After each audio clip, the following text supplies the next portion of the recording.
Doxing is a practice whereby personal information such as home address, phone number, or place of work is dishonestly obtained in an attempt to harass an individual or group.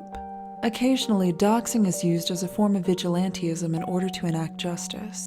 Sometimes, the motivation is a personal vendetta. But in one instance, a doxing saga unfolded which was purely for sport.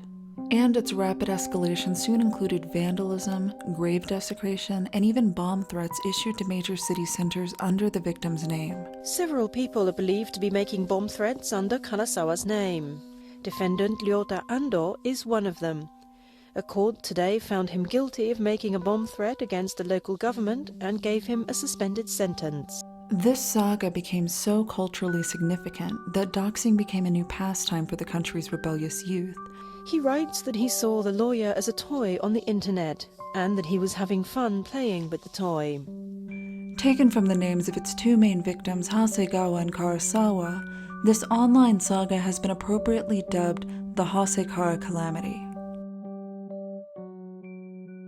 The story began in 2009 when a high school student by the name of Hasegawa began making inflammatory posts on the anonymous message board 2chan.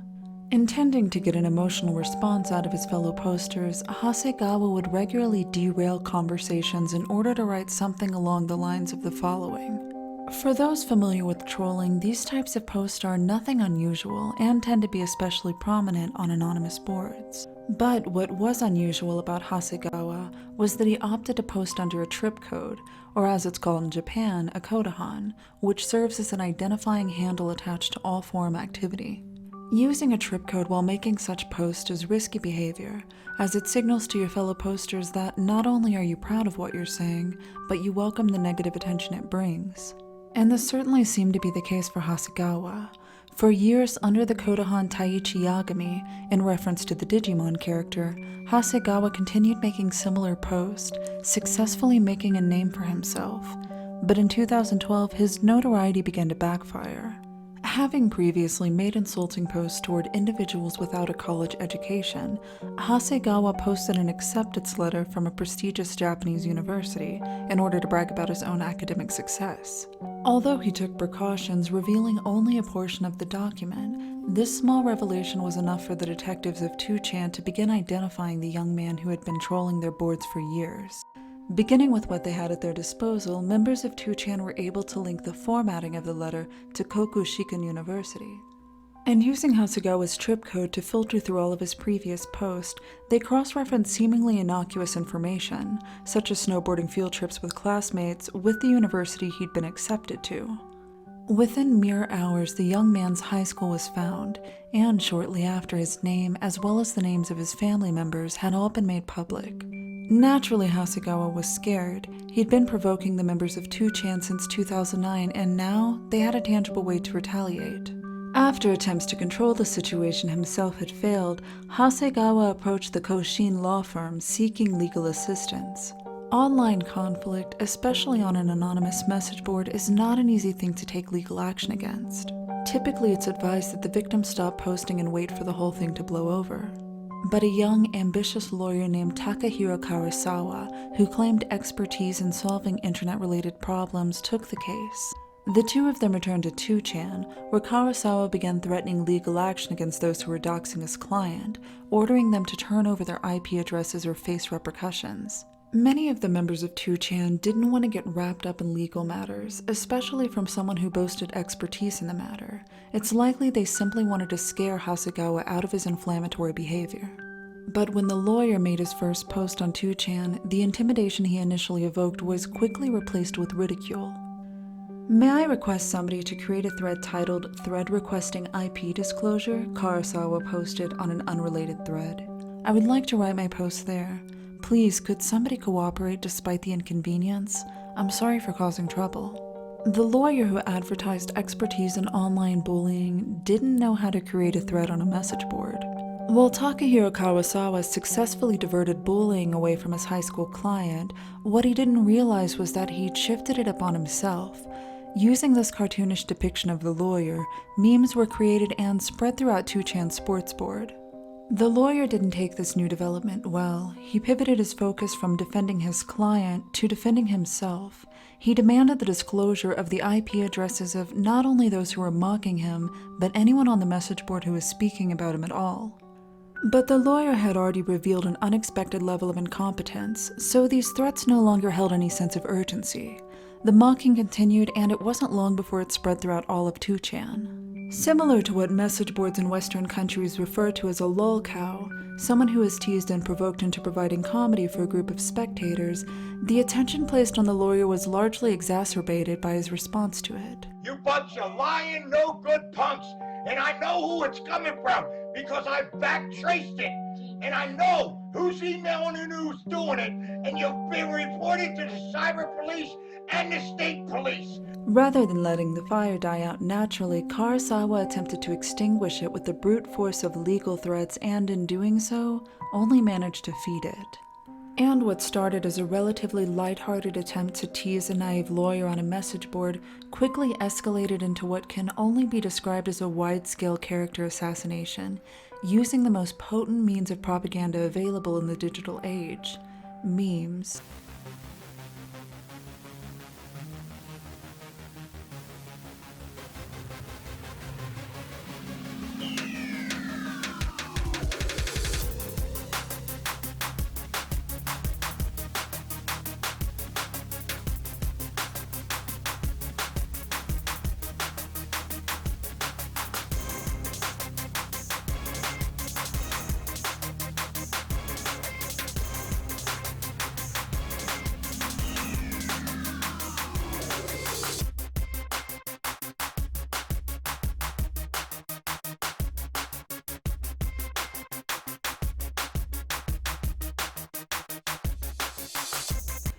Creating depictions of the lawyer became one of the most popular pastimes across 2chan. Pictures, animations, songs. There was scarcely a medium which hadn't been used in order to tease Karasawa. Karasawa continued urging them to stop, ordering IP disclosure, and threatening to sue, but this only managed to embolden them. Soon, merely producing mocking images and songs wouldn't quite suffice. As widespread as they had become, they were still, after all, easy enough for the lawyer to ignore. It was time to get creative. In 2015, a ransomware virus known as the KRSW Locker was created and spread throughout the country, infecting countless business and personal computers. The ransomware would introduce itself as Karasawa, a lawyer, informing the victim that their computer had been locked, and if they wanted it back, they would have to pay Karasawa 30,000 yen in Bitcoin within 3 days, complete with a countdown clock. By way of mocking the name of the law office Karasawa was employed, which was a word originally meant to represent a Japanese Taoist faith, those who participated in the harassment adopted an almost religious fervency. Calling themselves Koshinites, these people set about to deify Takehiro Karasawa. To spread their message, Koshinites posted flyers across their university campus, and even developed a currency they referred to as Kara coins. Similar to an extremist religious organization, the Koshinites became militant and organized. Any who wished to join in the ritualistic doxing were assigned to one of 4 unique factions. There was the research division, whose job was to gather intel on Karasawa, going to such extreme lengths as stalking, taking pictures of him, his law offices, and even sending drones to map the location of his home.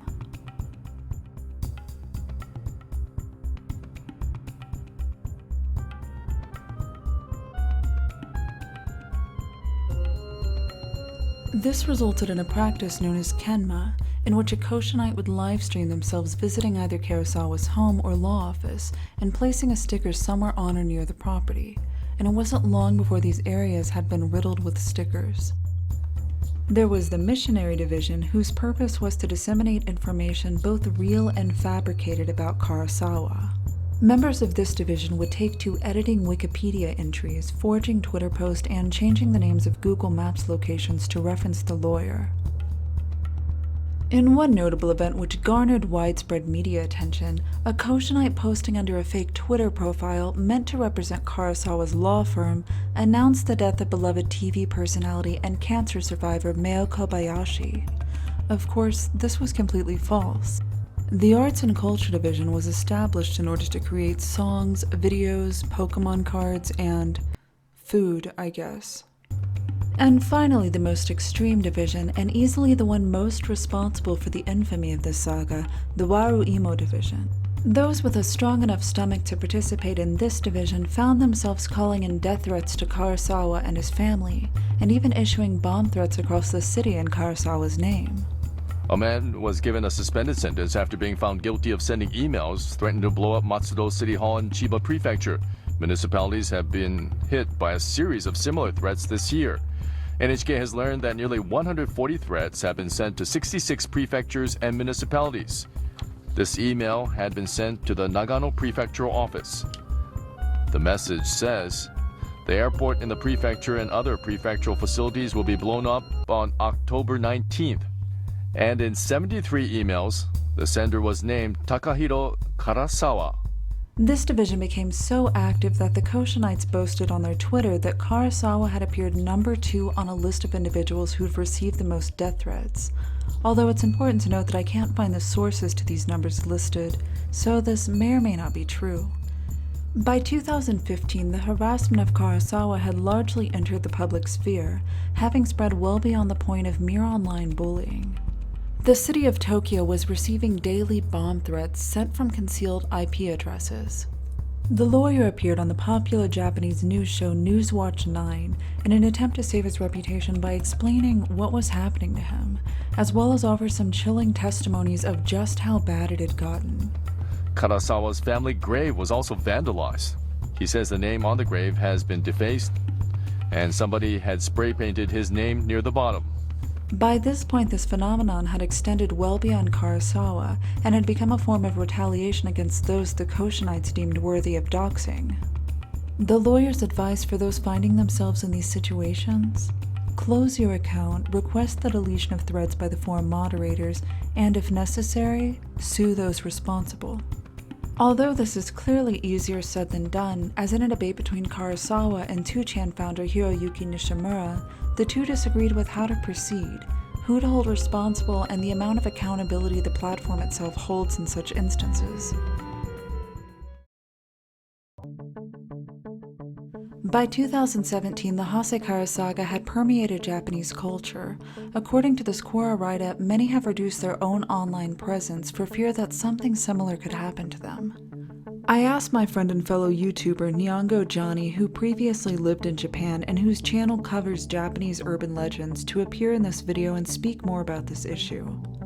I do want to take a moment to say that everything I'm about to say is taken from my experience in Japan. It should in no way, shape, or form be taken as me talking on behalf of Japanese people. These are all just personal observations and should be taken to reflect my experiences and nothing more. While it's easy to generalize from incidents like this, there are a lot of Japanese people who are perfectly fine showing their real names and pictures of themselves online. However, there are many people who take incidents like this much more seriously, which is why you may see faces blurred out in pictures and videos, and people using fake names on social media. This might be why so many Japanese people prefer Twitter over Facebook. While some people still do use Facebook in Japan, Twitter seems to be a much more popular option. Perhaps this is due to these concerns about online privacy. You can go by a screen name, your choice of words are limited, and it's not expected that you post pictures of yourself. Even before this incident, there's always been this tendency for people to be more respectful for other people's privacy and more cautious of their own information. That being said, this incident did seem to make this tendency even stronger. Regardless of whether bragging is done online or in person, in my experience it's generally looked down upon to brag in Japan, even more so than in the United States. And it can be said that there's less tolerance for misbehavior in all forms as well. That's probably what got this man into so much trouble when he said the things he did online. A common saying they have in Japan is, "The nail that sticks out gets hammered down." And this does hold true in many cases. It's important to remember that while Japan is a very different culture, it's not quite as different as you would think. As we saw in this incident, a lot of what determines a person's behavior is their own personal beliefs. I think the tendency towards caution that you see in so many Japanese people is probably smart, because incidents like this really do happen.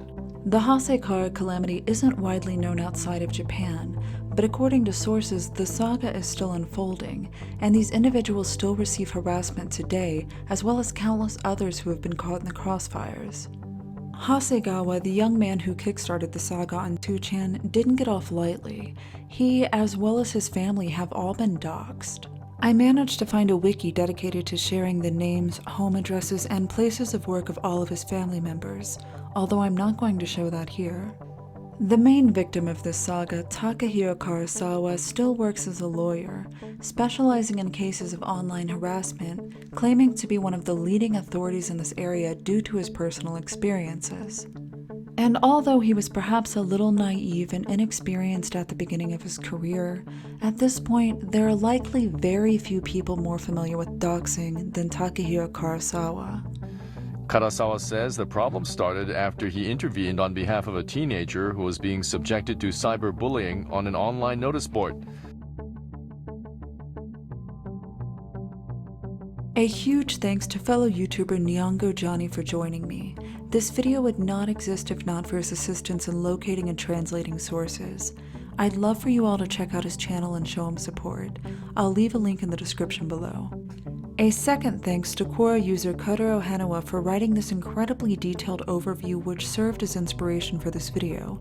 I'll leave a link to this as well as many other sources in the description below. And thank you to the Tuna Guy who suggested this topic in the comments of a previous video. This has become a valuable resource in discovering these topics, so please keep the suggestions coming. I want to give a heartfelt thank you to all of my patrons. I just launched my Patreon recently, and already the support has been amazing. If you'd like to help out the channel, a link can be found in the description below.